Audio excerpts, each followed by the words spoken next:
Hey, John. No. I know you're only in middle school, but you're taking the heavy boxes this time. Okay. All right. During my childhood, my family was like a drop of water in a vast river, never remaining in one location for long. We settled in Rhode Island when I was 12 and remained there until I went to college.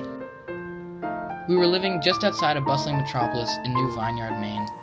The house was large for our family, and there were many rooms I didn't see in the 5 months we resided there. In some ways it was wasted space, but it was the only house in the market at the time, at least within an hour's commute to my father's place of work.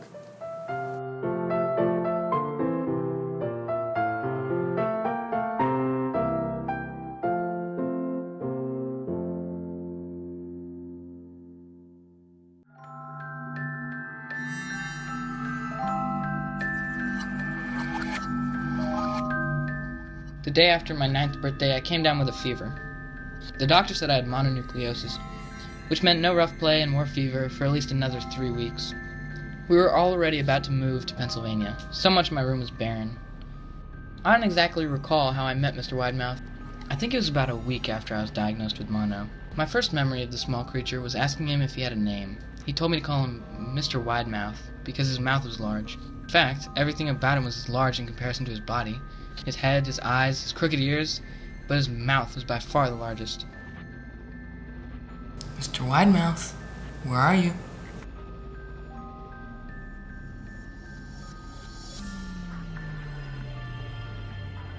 Where are you disappearing to? I'm laying under your bed. I don't want your parents to see me because I'm afraid they won't let us play anymore. You look kind of like a Furby. You know, the toy. The little robot with big ears. You can pet and feed them, almost like a real pet. You don't need one of those.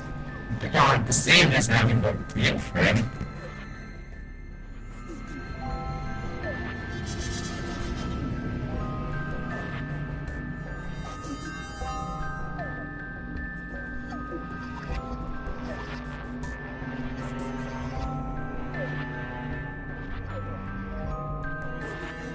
I have a new game we can play.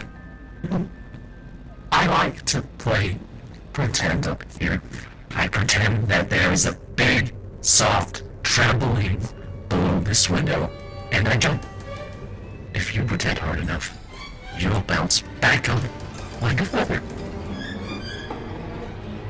I want you to try. I toyed with the idea, picturing myself falling through thin air only to bounce back up to the window on something unseen by human eyes. But the realist in me prevailed. I don't know. It's a pretty long drop. I don't know if I have the imagination for it. He spent the rest of the day under my bed, quiet as a mouse. I want to teach you how to juggle. Here are some things you can use to practice before I start giving you lessons.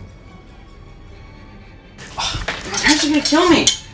But it's fun. I want you to try juggling with these. Knives aren't safe to just throw in the air. Where'd you even get these? Mr. Widemouth's frown deepened into a scowl. Mr. Widemouth often woke me up at night, saying he put a real trampoline under the window, a big one that I couldn't see in the dark. I always declined and tried to go back to sleep, but he persisted. Sometimes he stayed at my side until early in the morning, encouraging me to jump. It wasn't so fun to play with anymore. Hey, John. Feeling any better? Yeah, I feel better. Yeah? Well, if you are, come on. Go get some fresh air. Get out of bed. Been in there for a couple of weeks. Okay. I have something that I want you to see. It's safe. I promise.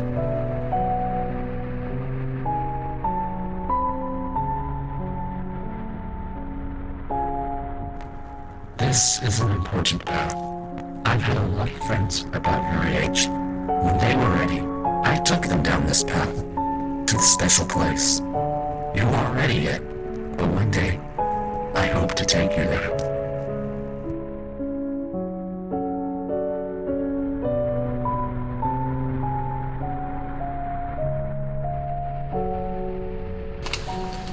Hey, you ready? Let's last the move. We gotta move now. Okay. 2 weeks after I met Mr. Widemouth, the last load of our things had been packed in our car. I considered telling Mr. Widemouth I was leaving, but even at that age, I was beginning to suspect that perhaps the creature's intentions were not to my benefit, despite what he said otherwise.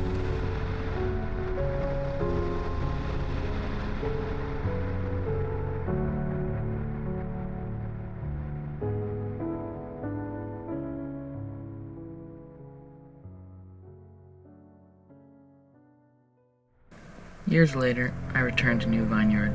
The piece of land our house stood upon was empty except for the foundation. The house had burned down a few years ago after my family left. Out of curiosity, I followed the deer trail that Mr. Widemouth tried to bring me down. A part of me expected him to jump out from behind a tree and scare the living bejesus out of me. But I felt that Mr. Widemouth was gone, somehow tied to the house that no longer existed. The trail ended at New Vineyard Memorial Cemetery. I noticed that many of the tombstones belonged to children.